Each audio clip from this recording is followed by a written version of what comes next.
Today's topic of conversation is the review of the Santiago E-Prix Season 4, Round 4 of the Formula E season.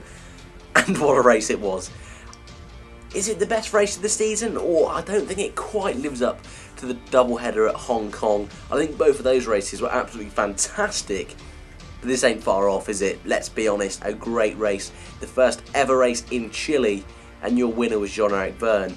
And in second place was Andre Lotterer, the first ever 1-2 in the sport's history, and a great job from Chichita, especially considering they are a customer team. They're not even a works team, so for them to beat Renault today and get the first 1-2 in the sport is great. Jev's second win, Lotterer's first podium, a great weekend for Chichita. But that's not really why it was a great race. Let's start with lap 1 then. On pole was Jean-Eric Vergne. That, by the way, as well, that qualifying session yesterday was great with Bird hitting the wall. That was very, very juicy indeed. And Lotterer as well, hitting the wall on the first corner. But because de Grassi had a 10th-place penalty and Bird hadn't finished his lap, he went around the lap so slow, but still managed to qualify P3 because the other guys had issues. So he was buzzing. But anyway, lap 1. Great start from Jean-Eric Vergne, great start from Lotterer, but even better start from Nelson Piquet Jr. passing Lotterer and Sebastian Buemi into turn 1. Some scraps further back meant Jose Maria Lopez was in the wall in the Dragon car. Pretty gutted, but since he's joined Dragon, he's been very impressive, Maria Lopez, so I'd watch out for him over the course of this season. He might get a sneaky win somewhere, who knows. But, anyways, back to the race. He was out. Nick Heifeld got involved in some big scraps, man's not hot. That was awful. We don't want that again in the videos. Forget that happened. But he got involved in some crashes further back, and by the end of lap 1, the order was Vergne, Piquet, Lotterer and Buemi. So for the first stint then, we saw some great comebacks through the field from Rosenqvist and Lucas de Grassi, and there wasn't too much huge drama in the first stint before the pit stops until Lotterer was able to get past Piquet, and it looked like Piquet had an issue, but he didn't. However, when he got in the pit stops, he dropped back behind Buemi, and then it started to kick off. Bird decided to go a lap later, which meant he was further down the field but had more energy for the next part of the race. He went behind his teammate Alex Lynn. Alex Lynn was having a great weekend, but his car ended up failing. Same with Oliver Turvey. He was having a great weekend and his car ended up failing coming out of the pits. So this is where the fun began with the two cheaters leading the race, which was pretty insane in itself, followed by Sebastian Buemi, Nelson Piquet Jr., and then the train began. We then also had Sam Bird and Felix Rosenqvist get involved in the scrap, and Lucas de Grassi, but it was not to be his day again. You just can't catch a break, that guy. He really can't. Fought up through the field, and his car broke down yet again. And it means that he's the only person in Formula E this season who's not scored a point. The only one. And he's the reigning world champion.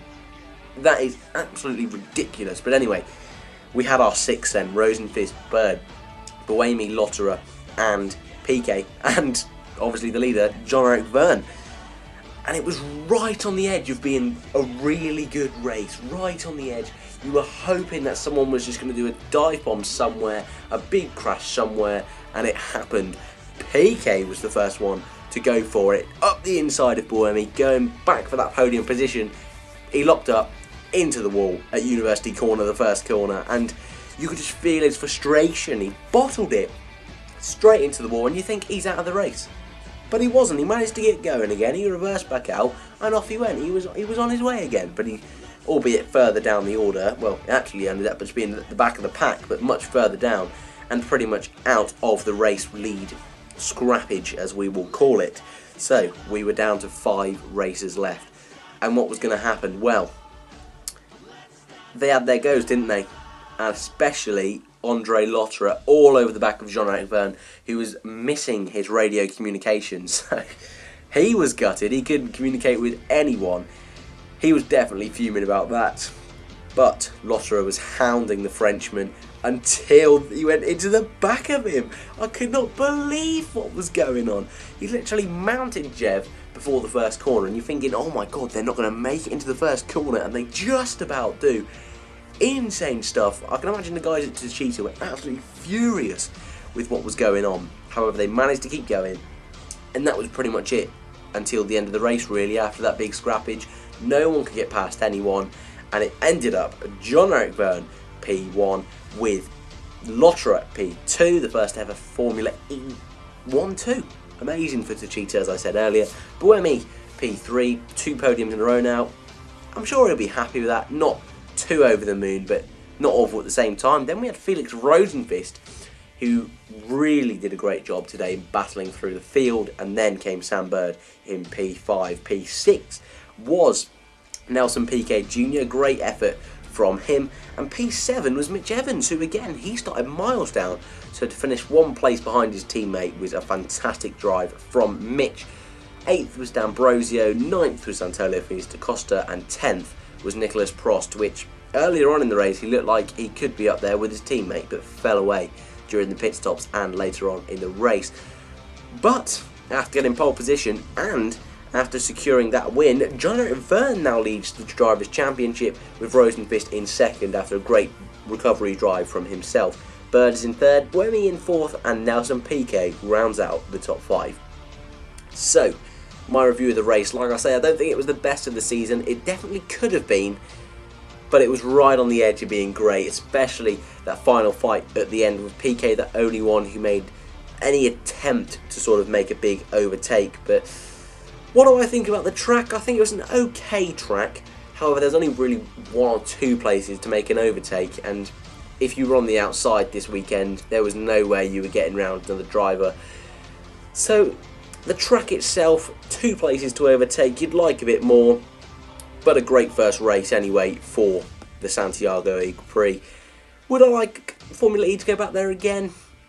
Maybe. It's not the worst track. It was definitely a much better track than Marrakesh, in my opinion. And so I'm going to give this race out of 10, or we'll go for a 7. A pretty solid race was the Santiago E-Prix. Had moments that it could be special, but not quite. And my driver of the day vote, so I've not done a rating out of 10 for the races so far, and I've not done a driver of the day, but I want to start doing that.